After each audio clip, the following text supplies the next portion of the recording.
What we do is we use a wafer. It's a digital wafer that we'll put into your mouth, check your bite.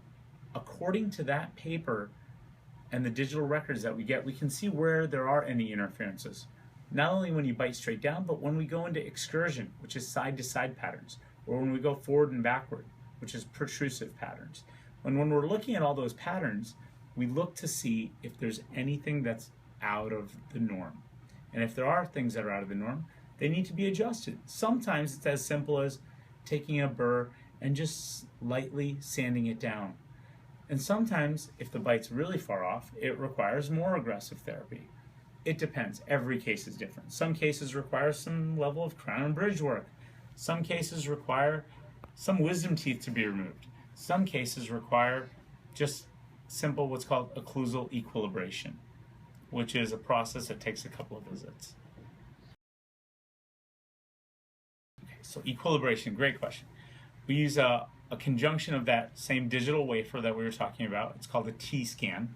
There's no radiation involved with that. It's just, basically it's a pressure sensor that has hundreds of thousands of little sensors across what looks like almost a computer grid, but it's flexible and it's placed in the mouth. It was designed by these really smart guys at MIT.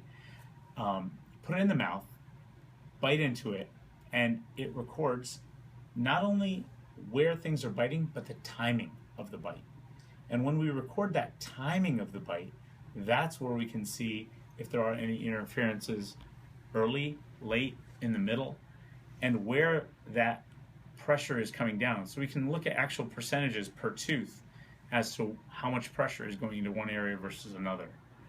Not only when we bite down, but when we slide side to side, when we go forward and backward, and there's certain parameters that we want to maintain to have a functional bite. Therapies include equilibration, which is again just the sanding down of certain areas that are interfering. Sometimes we have to go in, and if there's something that's totally missing, we have to do some crown and bridge work, maybe even some implants if we're missing teeth altogether. And in some cases also, if there's some teeth that are in the way, more times than not, they're all the way in the back. Oftentimes those are wisdom teeth, sometimes they're even second molar.